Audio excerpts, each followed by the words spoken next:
Welcome to the channel. Thank you everyone for tuning in. You obviously know what I have in front of me. It's another Pagani design, the PD1701, and the PD1701 is a watch which I have reviewed previously, but so has every man and their dog. This watch absolutely went viral. Now, regardless of what you think about Pagani design, whether you think they're the best value for money brand on AliExpress, or you think they're absolute despicable pieces of utter rubbish. I mean, there's that school of thought, the guys that absolutely hate homage watches. Pagani design embodies everything that those guys hate. I mean, they just copy and paste everything, right? But you gotta admit, Pagani design, when they came out with this 1701, they did kill the Moonswatch. There were channels reviewing these watches from Pagani design that would never touch homage watches, but even those channels could not deny that Pagani design absolutely smashed it out of the park with this. Granted, most of the models are hit and miss. Not everything is awesome from Pagani design. They do have a lot of failings, the Lume department, etc., the bezel department. And in terms of improvements, they rarely improve anything.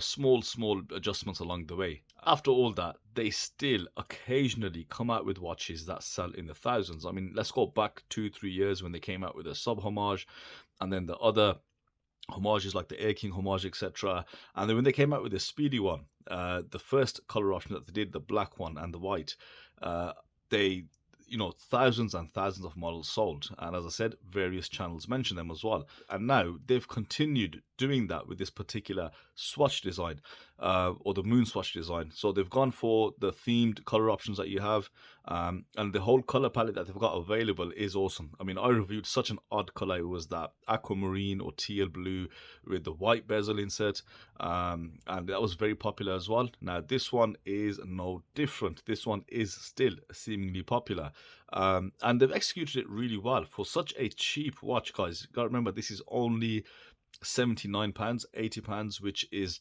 directly just under $100, and that is incredible again for the specifications you do get. So Pagani design are absolute kings of the budget watch category.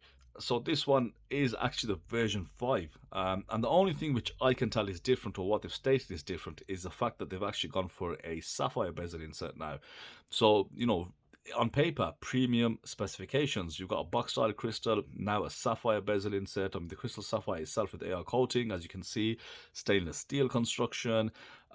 It's 100 meters of water resistance, screw down case back, screw down crown, and you get a very reliable quartz movement. It's a Seiko VK63 with all functioning and relevant subdials.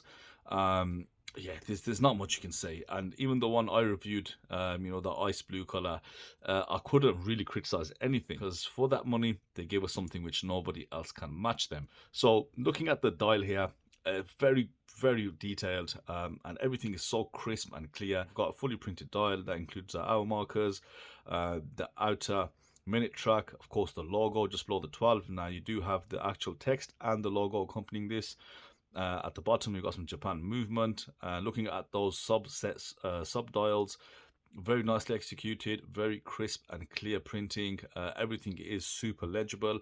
As you guys are aware, the previous versions did suffer with legibility issues, which is why you'll find on these candlestick hands they've got a black outline, which does really help it stand out.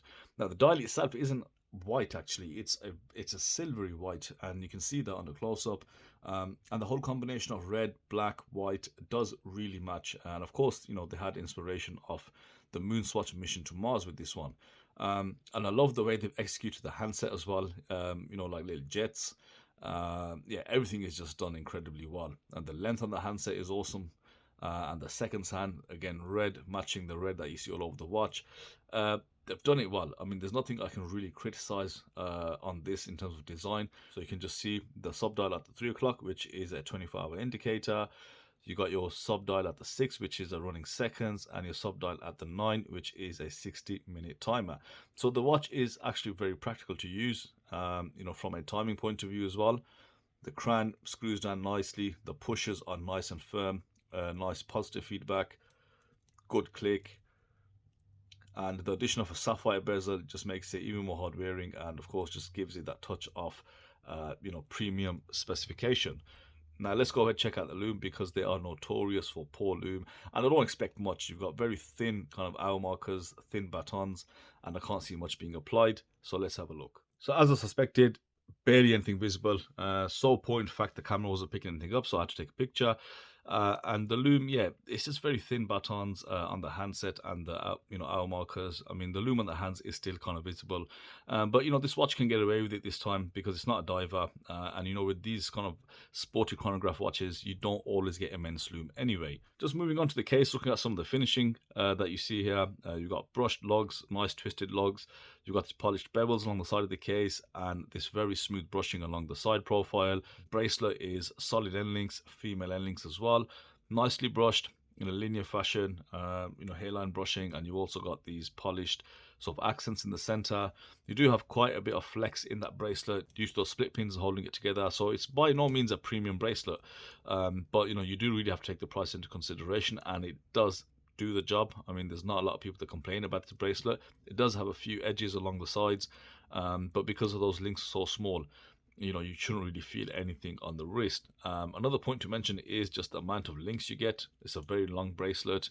The clasp, this is Pagani Design's clasp. They've changed over, I think, maybe a year ago now, and it's a good clasp. It does work. It also has a diver's extension, which is good considering we get a lot of brands which are priced a bit higher and they don't come with this. Although obviously it is quite unnecessary, but you don't know, it might help.